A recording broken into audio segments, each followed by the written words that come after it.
በእኛ አልፎ እግዚአብሔር በሚሰራው ነገር ትምክህት የሞላ ትዕቢት የሞላ ጉረኞች ያደረገ እግዚአብሔር ከኛ በማይጀምር አሰራሮ አልፎ ብዙዎችን ነፃ ያወጣ ስጦታው ስለማይከለከል። ለምሳሌ በብሉይ ኪዳን ሙሴ እግዚአብሔር የመጀመሪያ ጊዜ አለቱን በዱላ መታ ብሎት አለቱን በዱላ ሲሞታ ምን ብሏል? ውሃ ፈልቆለት ህዝቡ ጠጥቷል። ሁለተኛም ጊዜ አለቱን ተናገረው የሚል ምሪት ሲሰጠው ሙሴ ባለመታዘዝ ወይም ደግሞ በህዝቡ ተናዶ ሙሴ ድጋሜ አለቱን መቶታል። አለቱን ድጋሜ ሲመታው ውሃ ፈልቋል። ሙሴ ግን ተሳስቷል። ሙሴ ተሳስቷል። ውሃ ግን ምን ብሏል? ፈልቋል። ውሃው ፈልቆ ህዝቡ ስለጠጣ ሙሴ ትክክል ነው ማለት አይደለም።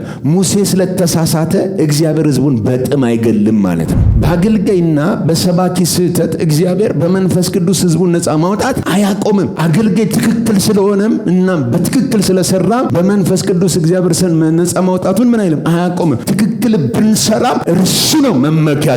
በስህተታችንም እንኳን እግዚአብሔር አልፎ ቢሰራ የምንመካበት ነገር አይደለም። ከእግዚአብሔር በሆነ ነገር አልመካም ከኔ የሆነ አንዳች ነገር ስለሌለም እና እውነታው በእግዚአብሔር ፊት ያለን ትምክህታችን እሱ በሰጠን በክርስቶስ ነው። የምንመካው በክርስቶስ ብቻ ነው።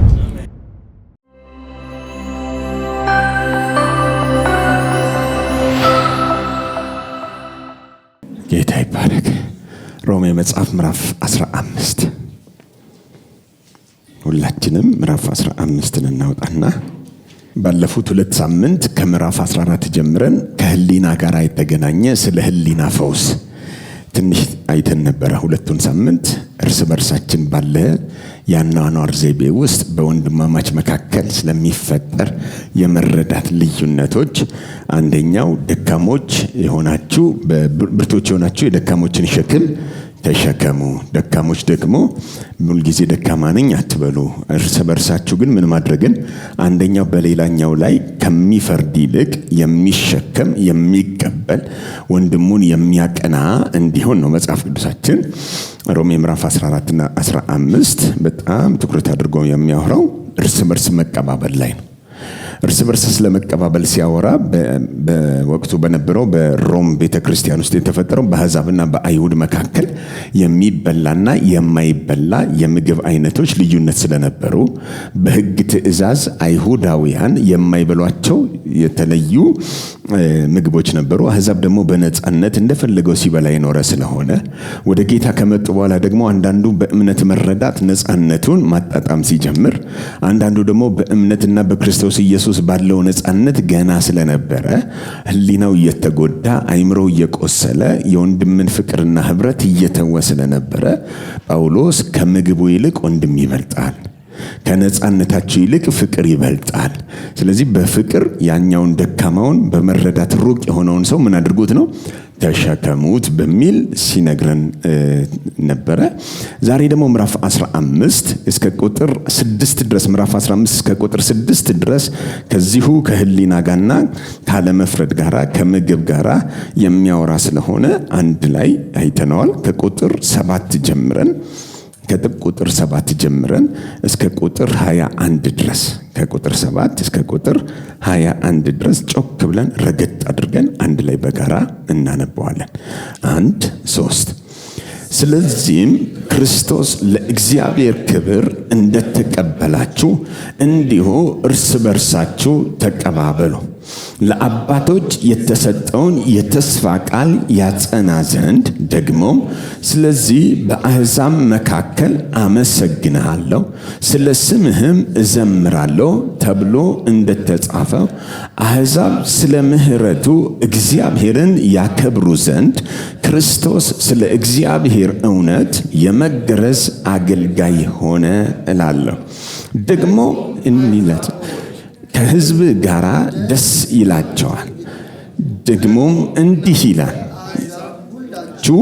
ጌታን አመስግኑ፣ ሕዝቦችም ሁሉ ይወድሱት። ደግሞም ኢሳይያስ እንዲህ ይላል፣ የእሴይ ሥር አሕዛብንም ሊገዛ የሚነሳ ይሆናል፣ በእርሱ አሕዛብ ተስፋ ያደርጋል።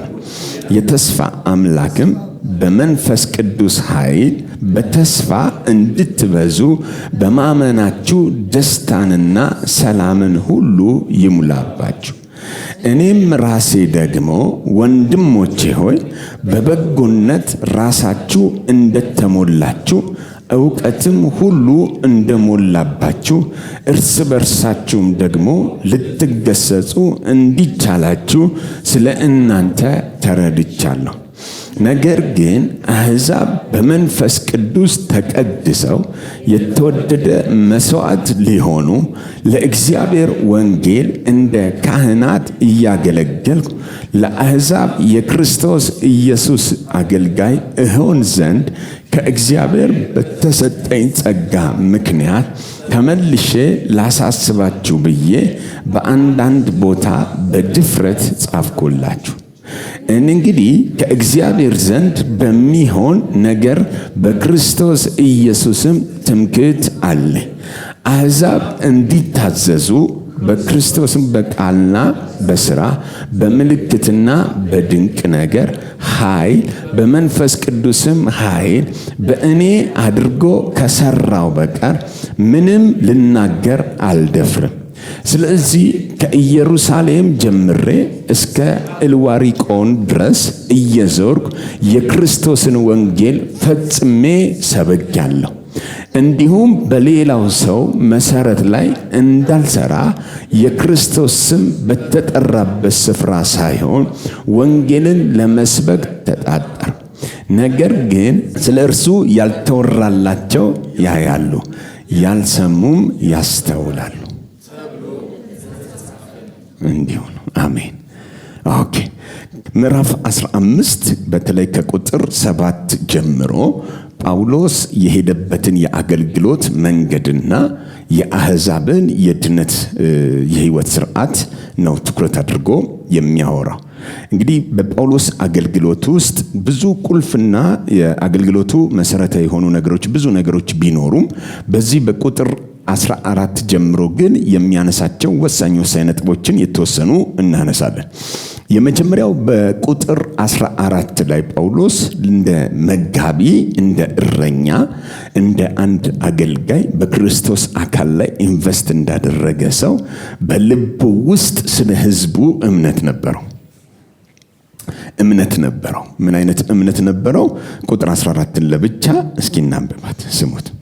እኔም ራሴ ደግሞ ወንድሞች ሆይ እሺ፣ በበጎነት ራሳችሁ እንደተሞላችሁ ስሙት። በምን እንደተሞላችሁ? በበጎነት። እኔም ራሴ ደግሞ እናንተ በበጎነት ራሳችሁ እንደተሞላችሁ ዕውቀትም ሁሉ እንደሞላባችሁ ምን እንዳላችሁ እንደሞላባችሁ እርስ በርሳችሁ ደግሞ ምን እንድትሉ ልትገሰጹ እንዲቻላችሁ ስለ እናንተ ምን ብያለሁ? በእኔ ውስጥ በልቤ ውስጥ በማንነት በአገለገልኩት ብቻ ሳይሆን እኔ ጋር አንድ የተፈጠረ ዕውቀት አለ፣ ወይም በመንፈስ ቅዱስ የተረዳሁት ቁልፍ ነገር አለ። በመካከላችሁ ሶስት ነገር እንደሆነ ገብቶኛል። ይችን ቃል የተጠቀማት ምዕራፍ 15 አሁን ከዚህ በኋላ እየዘጋ ነው የሚወጣው ጳውሎስ። አገልግሎቱን እንዴት እንደነበር ጠቅልሎ እንትናን ሰላም በሉልኝ ብሎ ሊወጣ ነው። እና በዚህ በሚወጣበት መንገድ ግን ዝም ብሎ መውጣት ምን አላለም፣ አልፈለገም።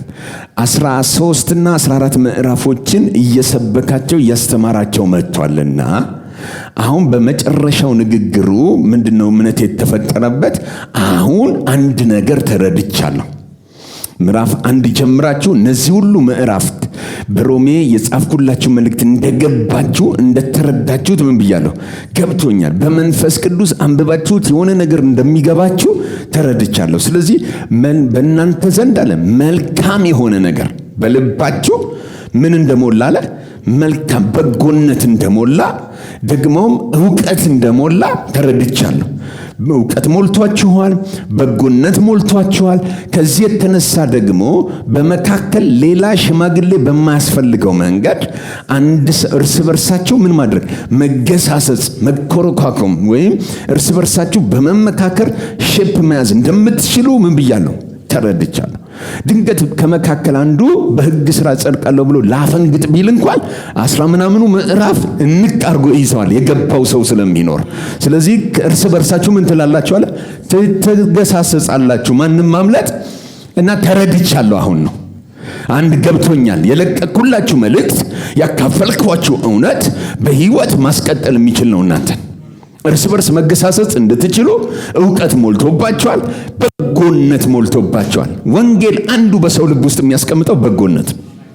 አራሜ ክፋትን፣ ምቀኝነትን፣ ተንኮልን፣ ሸርን ከልብ ውስጥ ይነቅልና ወንጌል ኃይሉ በሰው ልብ ውስጥ መልካምን ዘር ያስቀምጣል። በወንጌል ውስጥ ክፉ ዘር የለም፣ ክፉ ባህሪም የለም። ወንጌል ውስጡ ኃይል ስላለው፣ ወንጌል ውስጡ የእግዚአብሔርን ባህሪ ስለተሸከመ የወንጌል ዕውቀት ወደ ሰው ልጅ ሲመጣ በጎነት ይሞላል፣ ርህራሄ ይሞላል፣ በቸርነት ይሞላል፣ በመትረፍረፍ ይሞላል፣ ሌሎቹን በመቀበል ይሞላል። ለምን? እርሱ እንዴት እንደተቀበለው ሰማይ፣ እርሱ በእግዚአብሔር ፊት ምን አይነት ቦታ እንዳለው ስለሚያውቅ ግርግር ውስጥ አይገኝም። በጦርነት የራሱን ነገር ለማስጠበቅ አይታገልም። ዓለም ተስማምታ ብትጠላው ሰማይ ወዶታልና አይጨነቅም። ሰማይ በሙሉ እሺ ብሎ የተቀበለውን ሰው ምድር ተስማምቶ የሕዝብ ቁጥር በብዛት ሆኖ እየተቃወሙ ቢወጡበት እንኳን ከእግዚአብሔር ዘንድ የተደረገለትን ፌቨር ስለሚያውቀው የማንንም ጭብጨባና ቲፎዞ አይፈልግም። አረ ሃሌሉያ! እና ውስጡ የሞላው የእግዚአብሔር ባህሪ ነው የሚሆን። ወንጌል አንዱ የሚያደርጋችሁ ሰፈርተኛ አይደለም። ወንጌል የሚያደርጋችሁ ሰማይ ላይ ነው። ከሰፈር አስተሳሰብ፣ ከመንደር አስተሳሰብ ነቅሎ ያወጣና በእግዚአብሔር ሕልውና ውስጥ ይከታቸዋል። እና ጓደኛችሁ እግዚአብሔር ይሆናል። በልባችሁ ተመርምሮ የሚገኘው ቅናት አይሆንም፣ ምቀኝነት፣ ተንኮል አይሆንም። የሚገኘው የልጁ መልክ ይሆናል። የሚገኘው የልጁ ባህሪ ይሆናል። ወንጌልን የተረዱ ሰዎች ኢየሱስን ያፈሩታል። እና ጳውሎስ መልካምነት ሞልቷቸዋል፣ ተሞልታቸዋል ነው የሚለው። ውስጣችሁ ዕውቀት ሞልቷል፣ በጎነት ሞልቷል። ስለዚህ ሌላ ሰው ያስፈልጋችሁ። እርስ በርሳችሁ እንኳን መገሳሰጽ የምትችሉበት ነገር ተፈጥሯል ነው የሚለው። መሸካከም የምትችሉበት፣ መረዳዳት የምትችሉበት፣ አንዱ አንዱን ማንሳት፣ አንዱ አንዱን መኮርኮም፣ መገሰጽ፣ ማስተካከል የሚችልበት ነገር ተፈጥሯል። ወንጌል ልባችሁ ውስጥ የፈጠረው ነገር ቀላል አይደለም እያለ በክርስቶስ ኢየሱስ ማመን እና ወደ እግዚአብሔር ልጅ ወደ ኢየሱስ ክርስቶስ አካል ውስጥ መግባት አንድ ስቴጅ ነው እንጂ ሙሉ አይደለም። የገባ ሰው ደግሞ ሰዎች በክርስቶስ ካመኑ በኋላ ደግሞ ወደ እግዚአብሔር ሙላት በዕውቀት ማደግ አለባቸው። በክርስቶስ ወንጌል ማደግ አለባቸው። በመረዳት ብልጥግና ውስጥ መገኘት አለባቸው። ሰዎች ሁሉ እንዲድኑ ደግሞም እውነትን ወደ ማወቅ እንዲደርሱ የሚወድ ነው አባታችን። መዳን አንድ ደረጃ ነው። ከዛ ደግሞ እውነትን እንድታቅ ሌላኛው ደረጃ። ስለዚህ ከዳነ በኋላ ሰው እውነትን እያወቀ ሲመጣ እንግዲህ እውነት ማወቅ ማለት ጥቅስ ማወቅ ማለት አይደለም። እውነት ማወቅ ማለት በጥቅስ ውስጥ ያለውን የእግዚአብሔርን መንፈስና ዕውቀት ማግኘት። ዕውቀት ከጥቅስና በአእምሮ ከምንይዘው ያለፈ ነው። ዕውቀት የምንለው ትክክለኛ ተራክቦ የምታደርጉበት የመንፈስ ንክኪ ሕልውና ያለበት የሰማይ ድምፅ የተሸከመ ነው። ሃሌሉያ! ያን አይነት መልእክት ወደ እናንተ ሲመጣ በልባችሁ ውስጥ መልካምነትን ይሞላል። ሃሌሉያ! እስኪ አንድ ሰው መልካም ነኝ ይበል። በልቤ መልካም ነገር ተሞልቻል፣ ክፋት እኔ ጋር የለም በሉት። በሰው ልብ ውስጥ ብዙ ነገር አለ። የሰው ልብ እጅግ ክፉ ነው ያለን። የሰው ልብ እጅግ ምንድነው? ክፉ ነው። በሰው ልብ ውስጥ ያለው መዓት ነው ሐሳቡ አለ። የእግዚአብሔር የሆነው ብቻ ምን ያደርጋል? ይጸናል ያለን። ነገር ግን እኔና እናንተ የተጠጋ ነው ከሰው ልብ ወጥተን ወደ እግዚአብሔር ልብ ቀርበናል። ከሰው አእምሮ ተላቀን ወደ እግዚአብሔር ልጅ ወደ ክርስቶስ አእምሮ ተጠግተናል። እናንተ ግን የክርስቶስ ልብ አላችሁ፣ የእግዚአብሔር አእምሮ አላችሁ ተብለን። ስለዚህ ክፉ መሆን አትችልም። የሞላብን የጽድቅ ፍሬ አለ። አሜን። አሁንም አንድ ሰው ተሞልቻለሁ ይበለኝ። ይሄ ሁሌ ማመን ያለብን ነገር፣ ሁሌ ማመን ያለብን እኔ ምን እንደሆነ አላቅም፣ ብዙ ነገር ይቅረኛል፣ እየታገልኩኝ ነው ማለት ይቻላል። ነገር ግን እስካሁን እንኳን በሰማነው እንግዲህ ሌላ እንዳናወራ በሮሜ በመጣናት ብቻ ጌታ ይባረክ በጎ ልብ ተፈጥሮልናል፣ በጎ ሕሊና ተፈጥሮልናል። በነፍሳችን ውስጥ የክርስቶስን ፈቃድ ምን ብለናል? ተረድተናል። ስለዚህ የእግዚአብሔር ሐሳብ በልባችን ስላለ በጎ ነገር የሞላን ሰዎች ነን እና ጳውሎስ ተማመኛለሁ ነው ያለው።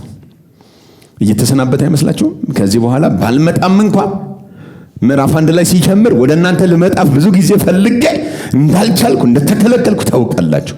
ፈቃዱ ከሆነ አሁንም እመጣለሁ፣ ጸልዩልኝ። አሁን ሲጨርስስ ተረድቻለሁ፣ መምጣት አያስፈልገኝም። አሁን በጎ ነገር ሞልቷቸዋል። አሁን ዕውቀቱ ሞልቷቸዋል። የሆነ ልብ ውስጥ ያለውን ጽንስ እንዳወጣው ታዩታላችሁ። አፈሰሰውና ጽፎ ሲጨርስ ሞልቶባቸዋል። መጣውም አልመጣውም እርስ በርስ መገሳሰጽ። መገሳሰጽ ማለት እንደዚህ ስም ወደቅ አይደለም።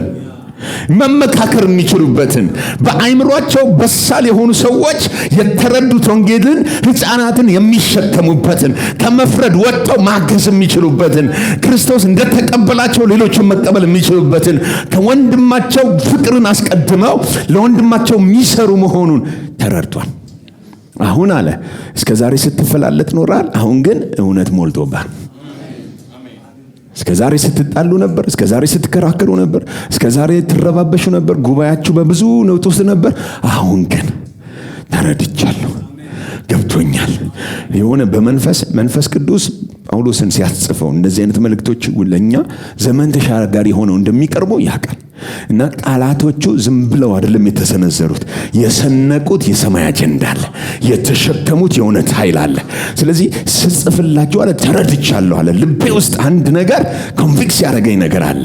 እኔን ራሱ ተች ያደረገኝ ተጽዕኖ ያደረገብኝ ነገር አለ። ምን ተረዳሁት? በመንፈስ ገባኝ። የሆነ ነገር ይሄ መልእክት ሄዶ የሚሰራውን አየሁት፣ ስትሞሉ አየሁኝ፣ ዕውቀት ሲሞላባቸው አየሁኝ። ከዚህ በኋላ ማንም አያስፈልጋችሁ፣ በመካከላችሁ መገሳጸት ትችላላችሁ። ቁጥር 14 ላይ እነዚህ ሶስቱን ያነሳል። መልካም ነገር ወይም ደግሞ በጎ ነገር ሞልቷቸዋል፣ ዕውቀት ሞልቷቸዋል። ስለዚህ እርስ በርስ ምን ማድረግ ትችላላችሁ?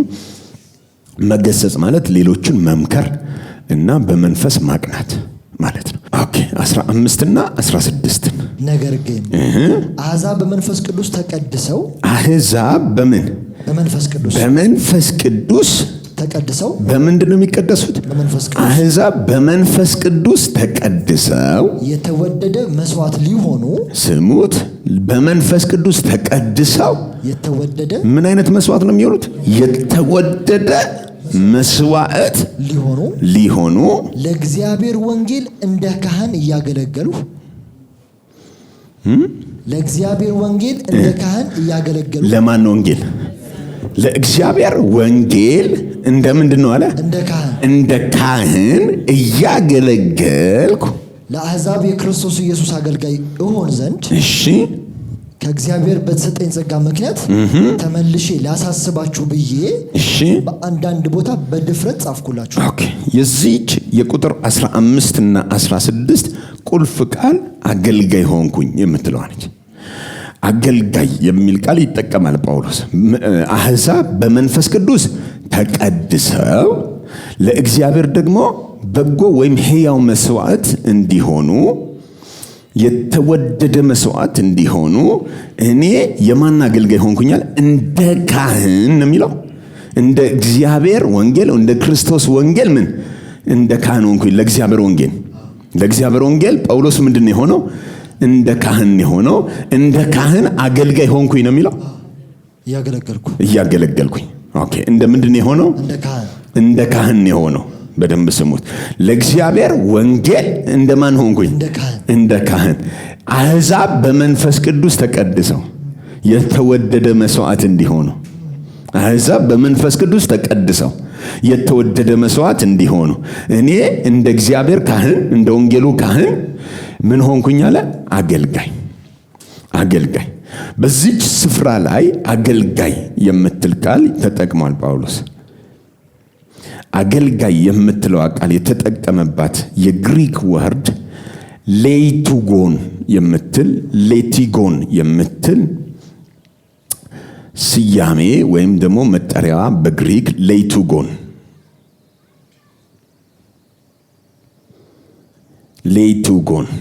እቺ ሌይቱጎን የሚለው የግሪክ ቃል ለካህናት ብቻ የሚሰጥ ስያሜ ነው የተጠቀመው። ከካህናት ውጪ ማናቸውም ቦታ ላይ የማይገኝ ግን ለካህናት ምን የሚደረግ ስያሜው የሚሰጥ ስም ነው። ሌይቱጎን ማለት ካህን መሆን ብቻ ሳይሆን ካህን ሆኖ የክህነት ስርዓቱን ምን የሚያደርግ የሚመራ አገልጋይ ማለት ነው። ጳውሎስ አሕዛብ በመንፈስ ቅዱስ ምን ተብለው ተቀድሰው የተወደዱ መስዋዕት ይሆኑ ዘንድ እኔ ደግሞ እንደ ካህን ነው የሚለው። ልክ እንደ አንድ ካህን የእግዚአብሔር ወንጌል ካህን ሆንኩኝ እና እንደ ካህን ደግሞ አገለግላለሁ ነው ያለው። የሙዚቃ መሳሪያ እንትን ሲጫወቱ አይቷቸዋል። እንደዚህ የሚጫወቱት ምንድነው ስሙ? ቫዮሊን የሚጫወቱትና ቫዮሊን ተጫዋቾቹን ሊድ የሚያደርጋቸው አንድ አይነት አይደሉም። አይታቸዋል። ሊድ የሚያደርገው የሆነች ስቲክ አለችው እንዲህ ነው የሚያደርጋት። አሁን እንዲህ ሲያደርግ እነሱ በእጅ እንቅስቃሴው ምን ያደርጋሉ? ቀስ በሉ ሲል ድምፅ አለው፣ ቋንቋ አለው፣ የሚግባቡበት ነው። እና ጳውሎስ ልክ እንደሱ እንኩኝ ነው የሚለው። ለአሕዛብ አለ በመንፈስ ቅዱስ ተቀድሳ ለእግዚአብሔር የተወደደ መስዋዕት እንዲሆኑ አለ እኔ ነበርኩ አለ እንደ ካህን እነሱን ይዤ እንዲህ ምላቸው። ማሳኪና ዝም ብሎ አገልጋይ ወንጌል አይደለም የሰበኳቸው እያለ ነው። ከወንጌል መስበክ ባለፈ ለእግዚአብሔር የተወደደ መስዋዕት እንዲሆኑ ሕያው መስዋዕት ሆነው እንዲቀርቡ የእግዚአብሔርን ትክክለኛ አምልኮ ማምለክ እንዲችሉ ከነበሩበት የጣዖት አምልኮ አላቆ ባሉበት በገቡበት የክርስቶስ አካል ውስጥ እንዴት ደግሞ ለእግዚአብሔር እንደሚመለክ እኔን ልክ እንደ ቫዮሊን እንደሚመታው ሰውዬ እንደሚመራቸው ሰውዬ ካህን ደግሞ ለሕዝቡ ውጪ ላለው በእግዚአብሔር ፊት የሆነ ነገር ይዞ እንደሚገባው መካከለኛ እንደሚሆነው ስርዓቱን እንደሚፈጽመው መስዋዕት እንደሚያቀርበው ገብቶ ደም እንደሚረጨው በእግዚአብሔር ፊት እንደሚታየው አለ ለእግዚአብሔር ወንጌል። ሃሌሉያ! ለእግዚአብሔር ወንጌል አለ እኔ መካከለኛ ሆኜ ከወንጌሉ ጋር በትክክል እንዲገናኙ ከወንጌሉ ጋር በትክክል እንዲጋቡ እኔ በቃ የሚገርም አገልጋይ ሆንኩኝ። እንደ ካህን የሥርዓቱ መሪ ነኝ ነበርኩኝ። አይደንቅም? ሄዶ ከመስበክ የዘለለ ነበር ጳውሎስ የሚያገለግለው። ለምሳሌ ለገላትያ አብያተ ክርስቲያናት ሲጽፍ ጳውሎስ አንድ የሚገርም ቃል ይናገራል። ምዕራፍ 2 ቁጥር 4 ገላትያ መጽሐፍ ምዕራፍ 2 ቁጥር 4 ነገር ግን ባሪያዎች ሊያደርጉን ስሙት። ምን ባሪያዎች ሊያደርጉን ምን ሊያደርጉን? ባሪያዎች። እሺ። ነገር ግን ባሪያዎች ሊያደርጉን። እሺ። በክርስቶስ ኢየሱስ ያለንን አርነታችንን ይሰልሉ ዘንድ በምን በክርስቶስ ኢየሱስ ያለንን ምን አርነታችንን ምን ይሉ ዘንድ ይሰልሉ ዘንድ ምን ያደርጉ ዘንድ ይሰልሉ ዘንድ ሾልከው በስውር ስለገቡ ስለ ሐሰተኞች ወንድሞች ነበረ። ቆይ እዚህ ክፍል ላይ ሐዋርያው ጳውሎስ ሲናገር በክርስቶስ ኢየሱስ ያለንን ምንድነው የሚሉት? አርነታችንን ምን ሊያደርጉ አለ? ሊሰልሉ። ቀጥሎ ደግሞ ባሪያዎች ሊያደርጉን ነው የሚለው። ባሪያዎች ሊያደርጉን የምትል ቃል አለች። የሾልከው ምን ያደረጉ አለ? የገቡ ምኖች ናቸው?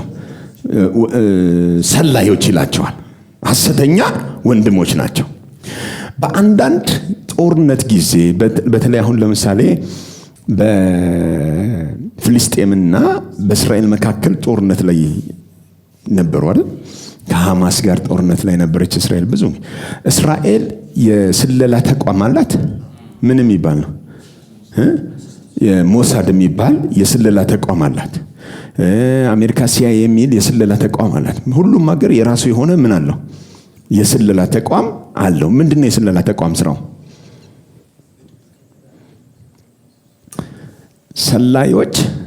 ሰላዮች ሁልጊዜ ሲመጡ ወይም ደግሞ አንድ አካል ለመሰለል ሲፈልግ ልሰልላችሁ ነው ብሎ አይመጣም። ልክ ነኝ? የቸርች አባል ነኝ ብሎ ነው የሚመጣው። አሁን ፖልሱን የተጠቀመው የጦርነት አውድማ ላይ ያለ የብርጌድ ልዩነት ያለው የሀገር ልዩነት ያለው የሱ መሬት ሊወሩ ሾልኮ የገቡ የሆኑ ሰዎች እንዳሉ አድርጎ ነው የጻፈው። ሲጽፍ በክርስቶስ ኢየሱስ ያለንን ምን አርነት ነው የሚለው እና የሆኑ ሰላዮች አሉ። ዓላማቸው አለ ባሪያ አድርገው ወደ እነሱ ወስደው እኛን ምን ማድረግ ነው? መቀጥቀጥ። ምክንያቱም ፖል ያቀዋል በባቢሎን ምርኮ እስራኤል ባሪያ ሆና እንደሄደች ያቃል። ግብፅ ምድር በባርነት የሄዱበትን ምድር ያቃል። በመንፈስ ዓለም ከእግዚአብሔር ኦቶሪቲን ሚስ ሲያደርጉ ሳይታዘዙ ሲቀሩ ለጠላትና ለባዕድ ነገር እንደሚማረኩ ያቀዋል። እና ይህንን አይነት የክርስቶስ ኢየሱስ የተሰጠን አለ የሚገርም ነፃነት አለ። ያለን ነፃነት በክርስቶስ ያገኘነው ርስት ወደር የለውም አለ። ከሀገራችን ከካሊሜትሩ ከምናምኑ ከጂኦግራፊካል ሎኬሽኑ ያለፈ የሚገርም መንፈሳዊ ርስት አለን። ያን ርስት ብል የማይበላው ሌባ ቆፍሮ የማይወስደው በሰው እጅ ያልተበጀ ክርስቶስ ከሙታን በመነሳቱ ብቻ ለሕያው ተስፋ የተጠበቀ ርስት አለ። ይህንን ርስታችንን አለ ይሰልሉታል አለ። ይቺ ምድር ምን አላት ብሎ እንደሚሰልል አንድን ሰላይ ሰልለው ዓላማቸው አለ እኛን ምን ማድረግ ነው? ባሪያዎች ማድረግ። ባሪያ በሁለት መንገድ ያደርጋሉ። አንደኛው የባሪያ ንግድ አንተን ሙሉ ለሙሉ ባላቸው ኃይል አንቀው ወስደው ባሪያ ያደርጉሃል። ካልሆነ ደግሞ እዛው ባለህበት ለነሱ እንድትሰራ ባሪያ ያደርጉሃል። ልክ ነኝ? ኦኬ። ቁጥር 5 ቀጥልልኝ፣ ስሙት። ሾልኮ የገቡ ሐሰተኞች ምን ወንድሞች ግን ሰላዮች ናቸው ነው ያለው። ስራቸው ምን ማድረግ ነው? መሰለል ነው። ቀጥለው የወንጌልም እውነት በእናንተ ዘንድ ጸንቶ እንዲኖር የወንጌልም እውነት በእናንተ ዘንድ ጸንቶ እንዲኖር ወንጌል እንዲኖር አይደለም ያለው። የወንጌሉ እውነት በእናንተ ዘንድ ምን እንዲል ጸንቶ እንዲኖር ለአንድ ሰዓት እንኳን ለቀን አልተገዛላችሁ። ምን ለአንድ ሰዓት እንኳን አንድ ሰላይ መጥቶ የሆነ ነገርህን አጥንቶ ከዛ እንደራደር ብሎ ይመጣል። አሁን ፖል እያወራ ያለው የኛን ርስታችንን በድርድር እንድንሸጥላቸው እነሱ ደግሞ የነሱን ርስት ለኛ ሊሸጡልን እንደራደር ብለው ምን አሉ መጥቶ አንድ ሰዓት እንኳን ለቀን አልተገዛንላቸውም ማለት አንድም እድል አልሰጣንም ለድርድር ማለት እንዴት መሰለ ብናወራበት ቁጥሩ ነው ማለት ምንም ቢሆን እኮ ምናም ብለን የሆነ ድርድር ውስጥ ምን አላረግንም አልገባንም ማለት ለምን ስትሉት ለሱ አይደለም እያወራ ያለው የወንጌሉ እውነት በእናንተ ዘንድ ምን እንዲል ጸንቶ እንዲኖር አየው እንደ ካህን ምን አልኩኝ አለው አገልጋይ ሆንኩኝ አለው መካከለኛ ሆኖ ስለ ክርስቶስ ወንጌል በህዝቡ ዘንድ ወንጌሉ እንዲጸና ህዝቡም ደግሞ በወንጌሉ እውነት እንዲኖር በመካከል ያለውን ዱላ እየቀመሰ በመካከል ያለውን ውጊያ እየወሰደ ለነሱ ወንጌሉ ለሱ ግን መከራውን በጌታ በኢየሱስ እንዲያርገን እግዚአብሔር ጸንቶ እንዲኖር ነው ያለው። የወንጌል እውነት በእናንተ ዘንድ ምን እንዲል ለምሳሌ በወንጌል ጸንተው የሚኖሩ ሰዎች ባይኖሩ ወንጌል እኛ ጋር አይደርስም ነበር። አንዳንድ ጠንካራ ለወንጌል ብቻ የሚኖሩ እሺ የማይሉ ለሌላ ነገር ለተለያየ አርቲፊሻል መልክ ላለው ወንጌል እሺ የማይሉ እምቢ የሚሉ የክርስቶስን ወንጌል ብቻ ለማስተላለፍ የቆረጡ ሰዎች ናቸው ወንጌሉን እኛ ጋር ያደረሱን። ይሄ ማውራው ስለመገደል አይደለም። በወንጌል ምክንያት ስለመሰዋት አይደለም። በወንጌል ምክንያት ስለመታሰር አይደለም። የወንጌል እውነት ነው ያለው። ወንጌሉ ራሱ እውነት ተሸክሟል። ለወንጌሉ እውነቱ እናንተ ጋር እንዲቀር ነው አለ። እውነቱ እንዲቆይ፣ እውነቱ እንዲጸና፣ በመካከላችሁ እንዲመላለስ፣ ልባችሁ ውስጥ እንዲታተም፣ ህይወታችሁ እንዲሆን፣ ርስታችሁ እንዲሆን፣ ሀብታችሁ እንዲሆን፣ ማንም ሰላይ ሾልኮ ገብቶ መሬታችሁን እንዳይወስደው፣ ንብረታችሁን እንዳይወስደው፣ እናንተን ባሪያ እንዳያደርጋችሁ ጸንቶ እንዲኖር እኔ መስዋዕት እየሆንኩኝ ካህን ሆንኩኝ አለው። እሱ በመካከላችሁ ምን እንዲሆን አለ? የወንጌል እውነት ጸንቶ እንዲኖር። አሁንም ጳውሎስ አሕዛብ ምን እንዲሆኑልኝ ነው አለ? በመንፈስ ቅዱስ ተቀድሰው የተወደደ መስዋዕት ለእግዚአብሔር የተወደደ ምን ማለት የተወደደ መስዋዕት እኮ የፍቅር መስዋዕት ነው። አሕዛብ ከጣዖት አምልኮ ወጥተው በክርስቶስ ፍቅር ተነክተው በፍቅር የሚኖሩ ሰዎች ማድረግ ይሄ ነበር ተልእኮ። እና ልክ እንደ አንድ ካህን አለ ስርዓቱን የሚያገለግል ለነሱ የተለየ አገልጋይ ሆንኩኝ። ቫዮሊኑን እንደሚመራው ሰውዬ ሙዚቃውን እንደሚመራው ሰውዬ እንዲህ ከፍ ሲያደርግ ሙዚቃውን ከፍ እንደሚያደርጉ ዝቅ እንደሚያደርጉት ድምጹን እየቀያየሩ ታዳሚውን ምን እንደሚያደርጉት የመጨረሻ ልዩ ያደርጉታል። በመንፈስ ያከንፉታል። ሙዚቃ በጣም ልብን ስሜትን የመኮርኮር አቅም አለው።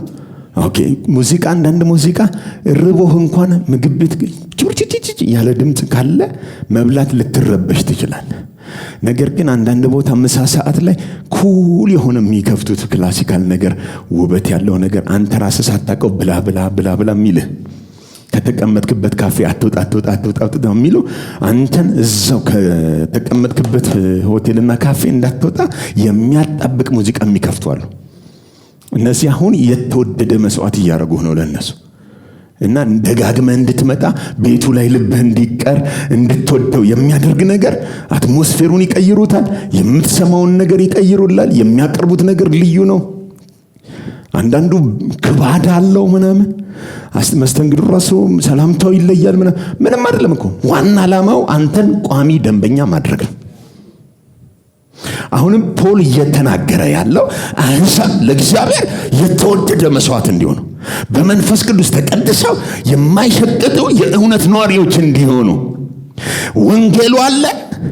ወንጌሉን በእነሱ ዘንድ እውነቱ ጸንቶ እንዲኖር ስለ እግዚአብሔር ወንጌል ነው የሚለው፣ ስለ እነሱ አይደለም እኮ። እነሱ በወንጌሉ እንዲነኩና እንዲለወጡ ወንጌሉን ይዘው በእነሱ መካከል ምን ያደርጋል? ልክ ሙዚቃ መሪው እንደሚመራው የወንጌሉን እውነት ደግሞ እሱ እንደ ካህን ሆኖ ሕይወታቸው ላይ ይስልና ይሰራ ነበር። ይሄንን አደርግ ነበር አለ። የወንጌል እውነት በእናንተ ዘንድ ምን እንዲል ጸንቶ እንዲኖር ማገልገል ወይም ደግሞ አገልጋይ ያለው ቃል ይሄንን ነው። ሌቲጎን የሚለው ሌቲጎን ማለት ልክ እንደ አንድ የአምልኮ ስርዓት የሚፈጽም መሪ ለእግዚአብሔር አምልኮ ስርዓት እንደሚፈጽም መሪ ነው የሚናገረው። ይሄ ማለት መንፈሳዊ አገልግሎቱን የሚያቀርበው እንደ ካህን አድርጎ ነበር ጳውሎስ።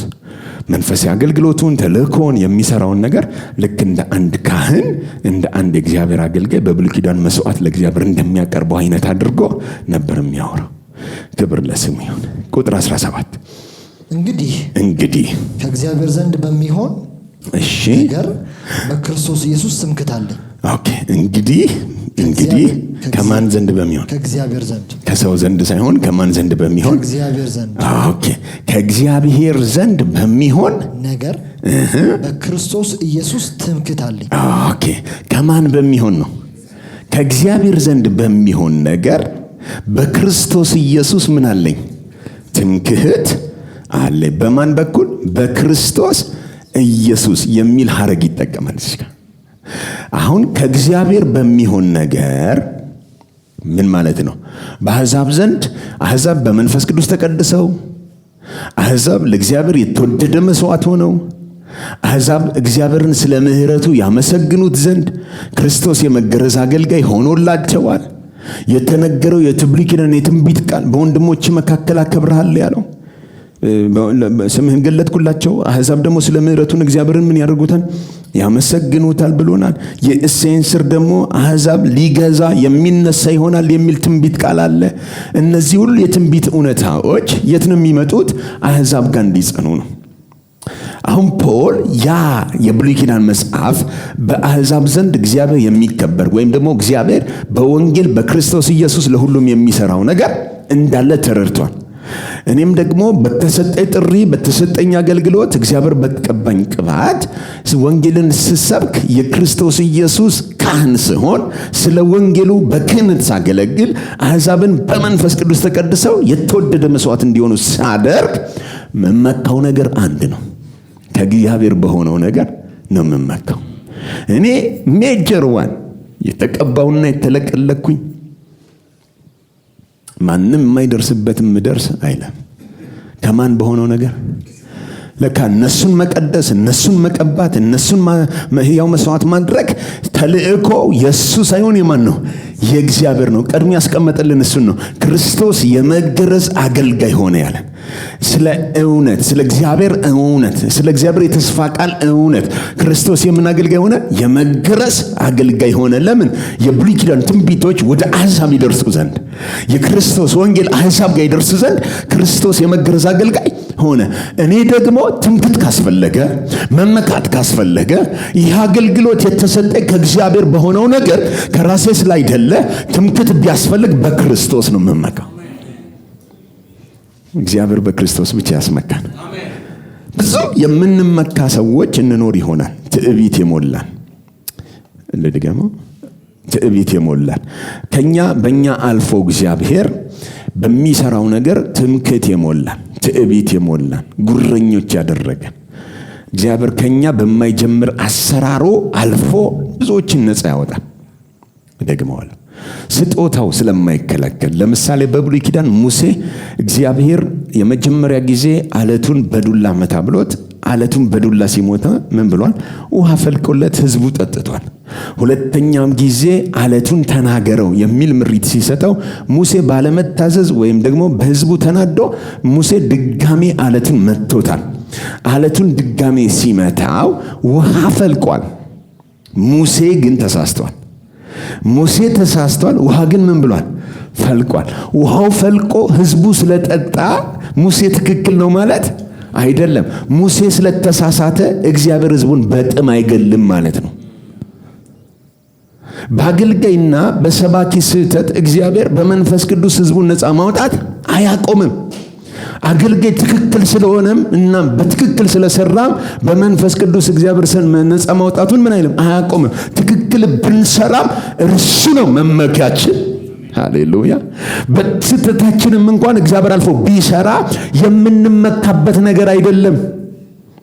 አሁን ጳውሎስ እንዲያለ የከበረውን የመስዋዕት አገልግሎት ለአሕዛብ የፍቅር መስዋዕት እንዲሆኑ በመንፈስ ቅዱስ እንዲቀደሱ ፊታቸውን እንዲያዞሩ ወደ እግዚአብሔር ንስሐ እንዲገቡ ከሰይጣን መንግስት ወደ እግዚአብሔር እንዲመለሱ ከተቀደሱት ጋር አብረው ወራሾች እንዲሆኑ በምታይህ ነገር ዛሬ እኔን በምታይበት ነገር ሕያውና ምስክር እንድትሆን ልሾምህ ታየውልህ ብሎ ተገልጦ የሾመው ሰማይ አለ። እና ምንድነው ትምክህት? ጳውሎስ ይህን ሁሉ ለማድረግ የሚያስመካኝ አንዳች ነገር የለኝም። ትምክህቴ እሱ ነው። ከእግዚአብሔር በሆነ ነገር አልመካም፣ ከኔ የሆነ አንዳች ነገር ስለሌለም እና እውነታው በእግዚአብሔር ፊት ያለን ትምክህታችን እሱ በሰጠን በክርስቶስ ነው። የምንመካው በክርስቶስ ብቻ ነው። ሃሌሉያ። እስኪ በክርስቶስ እመካለሁ በለ። ቢኖረን ብናተርፍ ብንሰራ ብንከስር ቢጎለን ባይሳካልን በእኛ ሆኖ ምንም ነገር ቢከናወን በስኬትም በውድቀትም መመኪያችን ክርስቶስ ብቻ። እሰልሰዋለሁ። በጣም በእግዚአብሔር ነገር ስር ሰደን ስንታነጽም ሌሎችን ልንንቅበትና ልንተችበት ወይም ልንፈርድባቸው ሳይሆን እንዴት እግዚአብሔር ቸር እንደሆነ ለሌሎች ያሳይ ዘንድ በእኛ መሐሪ እንደሆነ እግዚአብሔር ምን ያህል እንደሚወደን እንዴት እየተከታተለ ፈቃዱን እያሳወቀን እንደሆነ እግርግራችንን እየተከታተለ ከመንገዱ እንዳንስትበት ከፈቃዱ ዞር እንዳንልበት እየመገበን ስለሆነ እግዚአብሔርን እናመሰግነዋል። ካንተ በሆነው አገልግሎት፣ ካንተ በሆነው አመጋገብ፣ ካንተ በሆነው እንክብካቤ እግዚአብሔር ሆይ ያመሰግናል። ዛሬም ትምክህቴ አንተ ነህ። ይህን ማለት በጣም ያስፈልጋል። እንደ ቅዱሳን እንደ እግዚአብሔር ልጆች ሁልጊዜ በሕይወታችሁ መልካም ነገር ሲያልፍ ዝቅ ብላችሁ ጌትዬ አንተ ነህ ተብሎ ሲጨበጨብልህም ውርድ ብለህ ጌትዬ ጭብጨባ አልፈልግም። ትህትና ምንድነው? ይሄ ሃይማኖተኝነት አይደለም። ጭብጨባ ግን ከባድ ነው። ጭብጨባ ልብ ያሞቃል። አሜን። ጭብጨባ ምን የመጀመሪያ ጊዜ ኖርማል ነው፣ አክብሮት ነው። ሲደገም ይጣፍጣል፣ ሲሰለስ ካልተፎረዘ ይላል። አልወጣም። አንዳንድ ሰባኪ እኮ ልክ ሊወጣ ሲል ጭብጨባው ቀነስ ካለ ይቆማል። አታጨበጭም ብሎ የሚወጣ ስንታል። ከዛ ደግሞ እሺ እኔ ታውቃላችሁ ብርጭቆ ነኝ፣ እንደ ውሃ መጠጫ መተላለፊያ ቧንቧ ነኝ፣ አሸንዳ ነኝ። ለእኔ እንዲህ ካጨበጨባችሁ ከኔ በላይ ደግሞ እስኪ ለጌታ እግዚአብሔር ጭብጨባ አይፈልግም፣ እኛም አያስፈልገንም። የምሬን እኮ ነው። እውነትን በፍቅር እንኖረው እንጂ ብናጨበጭብ ባናጨበጭብ ምንም። ጭብጨባማ ቲፎዞ ሁል ጊዜ ስቴዲየም ላይ አለ እኮ አይደል? ስቴዲየም ውስጥ ነው ያለ ነው። አሁን ኳስ ጨዋታዎች ላይ ቲፎዞ እዛ ጋር ደጋፊ ነው ቲፎዞ የሚያጨበጭበው። ስለዚህ አንድ ቀን ጎል የገባብህ ቀን ጭብጨባው ይቆማል። ከመጀመሪያውም ግን ጭብጨባው ካልለመድክ ምንም ችግር የለም። አንድ ሰውም ስታገኝ ብለህ ፊትህን ብልጭ አድርገህ ትቀጠቅጣለህ። 100 ሰው ቢሆንም አንተ ጋር ልዩነት አይኖርም። ምክንያቱም የምትሰራው አንድ ሰው እንደ 1000 ሰው ነው። አንድ ሰው ለእግዚአብሔር የሚጠቅም ነው። በእግዚአብሔር ልብ ባለው ቫልዩ ልክ ምን ታደርጋለህ? ታከብረዋል። አልፎ እግዚአብሔር ባንተ ሲሰራ ደግሞ ትምክቴ ማነህ? አይደንቅም ጳውሎስ የሚያወራው? ማንም እግዚአብሔር ስሙ ባልተጠራበት ቦታ ስሙ እንዲጠራ እኮ ነው። አዳዲስ መንደር ይገባል፣ ግን ከእግዚአብሔር በሆነው በስተቀር ትምክት ቢያስፈልግ በማን ነው አለ? በክርስቶስ በኢየሱስ ክርስቶስ በኩል ነው አለ። ትምክት በማን በኩል ነው? በክርስቶስ በኩል። በማን በኩል ነው ትምክት ያለ?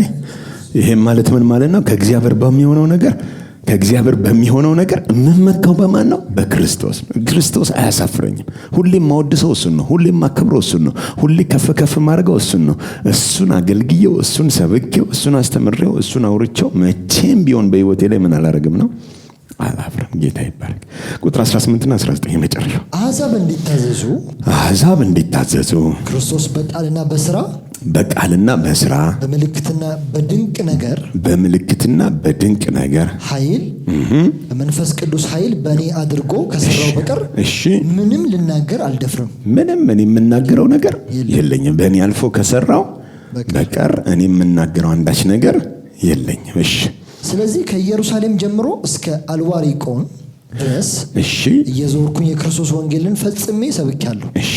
እንዲሁም በሌላው ሰው መሰረት ላይ እንዳልሰራ የክርስቶስ ስም በተጠራበት ስፍራ ሳይሆን ወንጌልን ለመስበክ ተጣጣርኩ።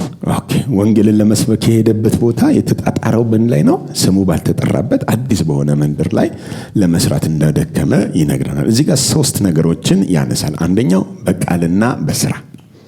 በምንና በምን? በቃልና በስራ አይደለም። በቃል በስራ በማድረግ በምልክት በድንቅም ነገር እግዚአብሔር በመንፈስ ቅዱስ ኃይል ይላል። በቃል በስራ በድንቅ በምልክት በመንፈስ ቅዱስ ኃይል እግዚአብሔር የሰራው በቃል በስራ በመንፈስ ቅዱስ ኃይል አይደል?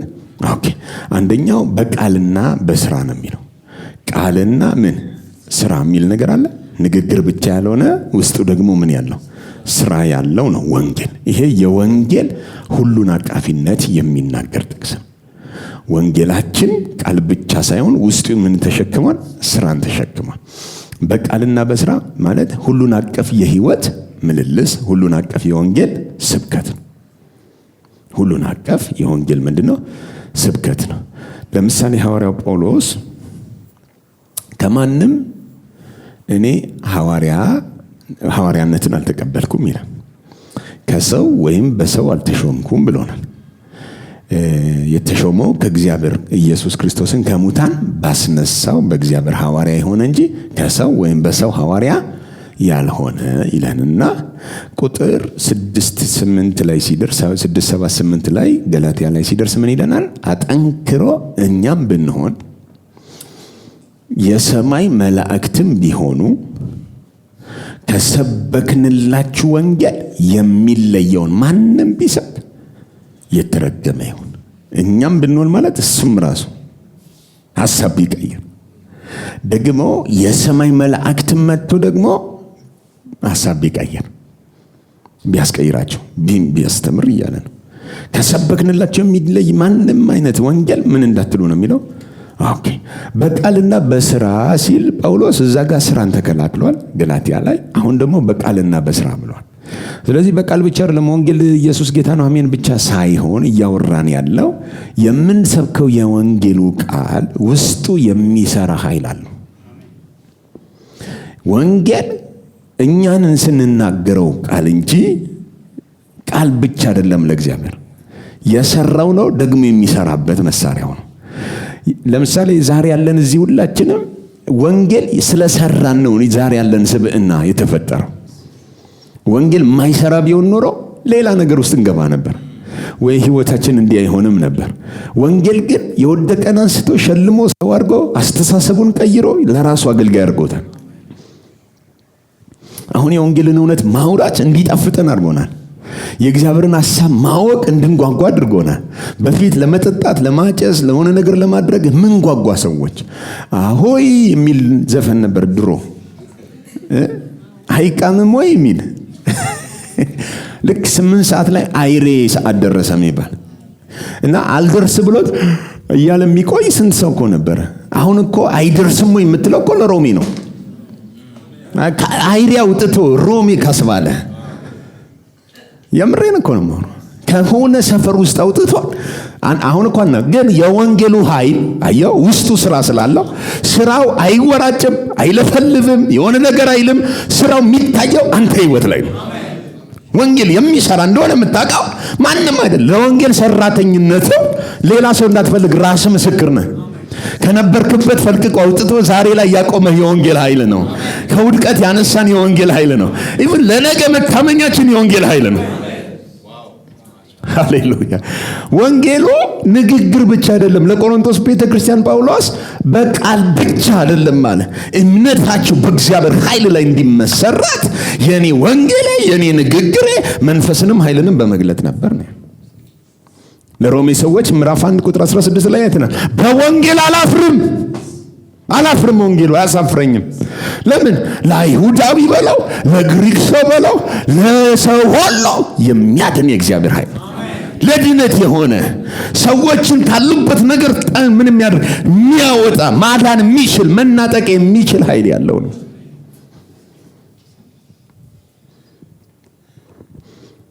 ምን ማዳን የሚችል ኃይል ህይወታችን አፈንታው ወንጌል እንዴት መሰለህ? ለምሳሌ እንትን ያደረገ ሐዲዱን የሳተ ባቡር አይታችሁ ታውቃላችሁ? ወይም ፊልም ላይ ነው ብዙ ጊዜ የምናየው አይደል? የሀገር ስለሌለ ብዙ ለመሳት ሐዲዱ መኖር አለበት አይደል? የድሮም እንትን ብሏል አሉ። እሺ ብቻ ባቡር ረጅም በፍጥነት ስፒድ የሚሄዱ በተለይ ህንዶች ናቸው ጥሩ በዚህ የተቀቡ ናቸው። የህንድ ፊልም ላይ ባቡሩ ሲስትም ሐዲድ በእጃቸው ምን እንዲያርገው ሲያቆሙት ባቡሩን ይሰራሉና ጥሩ ማሳያ ነው። ባቡር ሐዲዱን ከሳተ ቀጥታ የት ነው ይዟችሁ የሚገባው? ገደል ነው ይዞን የሚገባው። ሁላችን ተሳፍረንበት የነበረው ባቡር አዳም የሚባል ቀጥ ብሎ ወደ ገደል የሚሄድ ባቡር እኮ ነው። ሐዲዱን የሳተ እኮ ነው። አሳፍሯል። ገደል ነው እኮ ይዞን እየሄደ ሳያማክረን ነው ይዞን ሄደው። በዚህ መካከል ነው ባቡሩ ፍጥነቱንና ከሄዱን ሳያቆም እግዚአብሔር በመለኮታዊ እጁ ከዛ በስፒድ ከሚበረው ባቡር ውስጥ አንተን ፒክ አድርጎ አውጥቶ ሌላ ባቡር ውስጥ ከቷል። ኢየሱስ የሚባል ባቡር ውስጥ ሃሌሉያ። አያው እና ማን ያዳነው ስትል አንድ ይቻለ እየሰራ ያለ እና እዛ ባቡር ውስጥ አጠገብ የነበረው አጥቷል። በቃ አብሮ እየተሳፈረ አረቶ ምን ይሻለናል እያለ ያማከረ የነበረው ብዙ ነገር የሚጠራበት ባቡር ውስጥ የለህም። ተነፍጠህ ወጥተህ ኢየሱስ ጌታ ነው የሚለው ስለ ንግግር ብቻ አይደለም። ወንጌል የሚሰራ እግዚአብሔር ኃይል ነው እና በቃል በስራ አለ ብርቱ ሆነ ነው። ኢየሱስንም መጡና እንደዚህ ያሉት እሱ እኮ በቃል ቢሆን በስራ ቢሆን ብርቱ ነበረ። ምን ነበረ? ብርቱ ነበረ። በህይወት እያለ ብርቱ ከሆነ በትንሣኤውማ ይባሰበት ነው። ከሞት ሲነሳማ ኃይለኛ ነው። ክርስቶስ በእናንተ አይደክምም ማለት ስለ እናንተ አይደክምም፣ በእናንተ ግን ኃይለኛ ነው። በአንቺ ውስጥ ኃይለኛ ነው፣ በአንቺ ውስጥ ብርቱ ነው። ስለ አንቺ ግን አይደክምም። ዛሬም ስራ ላይ ነው፣ ነገም ስራ ላይ ነው። እስከ ፍጻሜው ሳያደርስሽ አይለቅሽም። ሃሌሉያ። አንዱ ጳውሎስ በእኔ አልፎ የሰራውን ያለ በቃልና በስራ ያልፋል አለ። አንተን ተጠቅሞ አልፎ የምትናገረው ወንጌል የሚሰራ ነው። እስኪ ያፌ ቃል ይሰራል በል። የተሸከምኩት መልእክት ይሰራል በል። ያስከው መልእክት የሚሰራ ነው፣ የሚሰራ ነው። በህይወት ዘመናችሁ እንዳትከስሩ ከፈለጋችሁ፣ የትም ቦታ ስትገቡ ማፈር ካልፈለጋችሁ በደንብ ስሙ። የትም ቦታ ለምሳሌ ጳውሎስ እኔም በሆን ደግሞ የሰማይ መላእክትም ቢሆን የተረገመ ይሁን ሲል እያለን ያለው ምን መሰለ?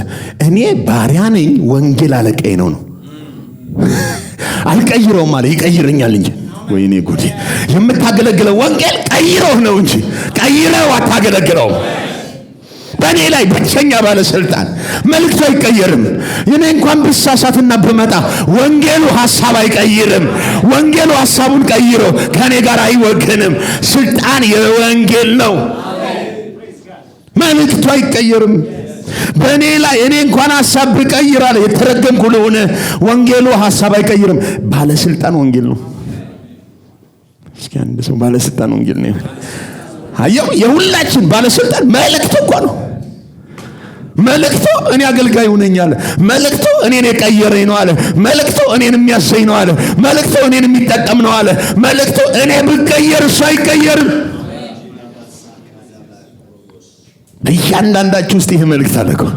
አየ በእኔ አልፎ የሚሰራው አለ። ለምን? እሱም ሐሳብ አልቀየረም። ወንጌሉን ይዞ እየሮጠ ስለሆነ መቼም የማይቀየር በእኔ አልፎ ከሰራው በቀር ማውራው ነገር የለኝም። በመንፈስ ቅዱስ ኃይል በድንቆች በምልክቶች ነው የሚለው። አንደኛው በቃልና በስራ፣ ሁለተኛው ምልክት ድንቅ ነገር ነው የሚለው። ምልክትና ምን? ድንቅ ነገር። ወንጌል ብዙ ጊዜ ይዛችሁ ስትሄዱ፣ በአዳዲስ መንደር ስትሰሩ፣ ባላመኑ ሰዎች ስትሰሩ፣ ስታገለግሉ ድንቅ ምልክት ይሆናል። ልድገመው። ለምሳሌ ለእኔና ለእናንተ ድንቅና ምልክት አይሆንም። አሜን። ድንቁን ኢየሱስን አግኝተ ምልክቱን አግኝተ ገብታላ። አሁን ይሹ የለብህም። ድንቅና ምልክት ለሚያስፈልገው ሰው ነው። እኔ ጌታው እዚህ ቸርች ውስጥ ያሉት በቃ አይናቸው ክፍት አድርጌ ብዙ መላእክት ጅብ ሲያረጋቸው ማሳየት እፈልጋለሁ። እጄ ላይ እሳት አምጣ ብትል የሚበልጠውን አይተነዋል። ኢየሱስ የሚባል በአብ ቀኝ የተቀመጠውን አይተናል። ከእርሱ ጋር መቀመጣችን ገብቶናል። በመላእክት እንጆይ አናደርግም። ባናያቸውም አገልጋይ ናቸው። ደግመዋለሁ። የሚያስደንቀን ክርስቶስ ነው።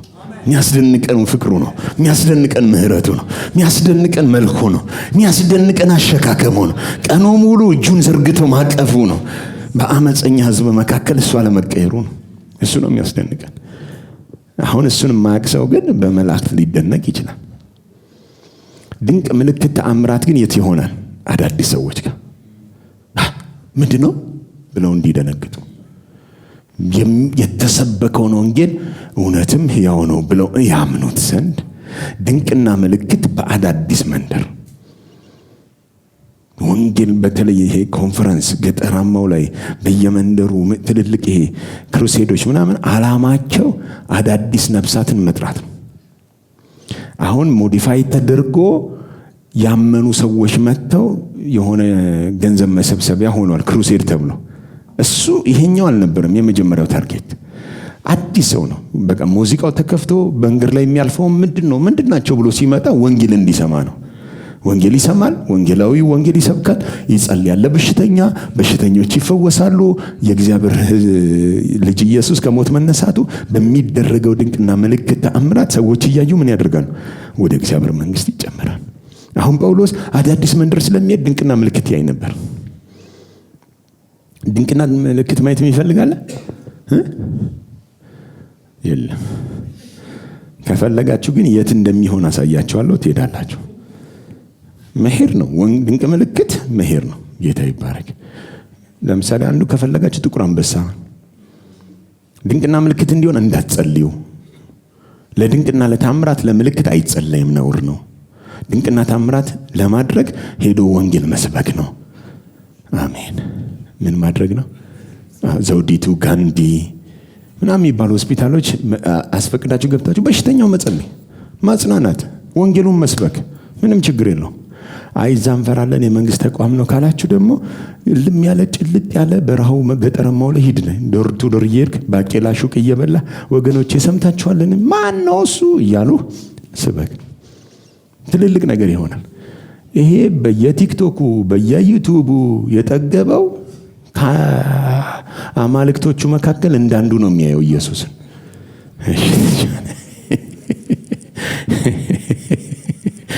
ኦኬ በመንፈስ ቅዱስ ኃይል ብሏል። እንግዲህ በድንቅ በታምራት በምልክት ደግሞ በመንፈስ ቅዱስ ምን። ስለዚህ የእግዚአብሔር መንፈስ በእኔ አልፎ ከሰራው ካደረገው ድንቅና ምልክት ከሚሰራው ቃልና ስራ ውጪ የምመካበት አንዳች ነገር የለኝም ነው ያለው። መጨረሻለሁ።